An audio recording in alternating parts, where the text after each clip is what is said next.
চেরাপুঞ্জি মেঘে ঢাকা এক পাহাড়ি শহর। সেখানেই লাঞ্চ করতে গিয়েছিলাম দাই গ্রেস কিচেন নামে একটা রেস্টুরেন্টে। প্রথম দেখায় জায়গাটা খুব সাধারণ মনে হয়েছিল, কাঠের টেবিল, গরম খাবারের গন্ধ আর ব্যস্ত কিছু মানুষ। সেখানে একটু সময় কাটাতেই লক্ষ্য করলাম একটা মেয়ে কন্টিনিউয়াসলি কাজ করে যাচ্ছিল। কখনো খাবার পরিবেশন করছে, কখনো অর্ডার নিচ্ছে, আবার কখনো রান্নাঘরে সাহায্য করছে। ওকে দেখেই আমার ইচ্ছে হলো ওর সাথে একটু কথা বলি, আর কথা বলতে বলতেই উঠে এলো খাসি সমাজের কথা। আর ঠিক তখনই আমি এই শহরটাকে নতুন করে দেখতে শুরু করলাম। ভারতের বেশিরভাগ সমাজ যেখানে পিতৃতান্ত্রিক, সেখানে খাসি কমিউনিটি এখনও মাতৃতান্ত্রিক ধারা অনুসরণ করে।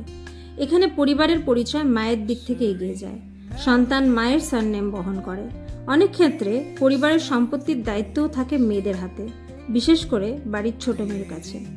তার কথাগুলো শুনতে শুনতে মনে হচ্ছিল এখানে নারীর ক্ষমতায়ন কোনো সোশ্যাল মিডিয়া স্লোগান নয়, এটা বহু প্রজন্ম ধরে বেঁচে থাকা এক বাস্তব জীবনধারা।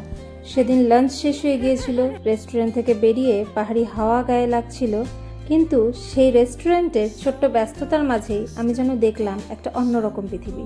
ধন্যবাদ সেই মেয়েটিকে, যে হয়তো বুঝতেই পারেনি সে চুপচাপ নিজের কাজ করতে করতেই আমাকে এক অসাধারণ সমাজের সঙ্গে পরিচয় করিয়ে দিল।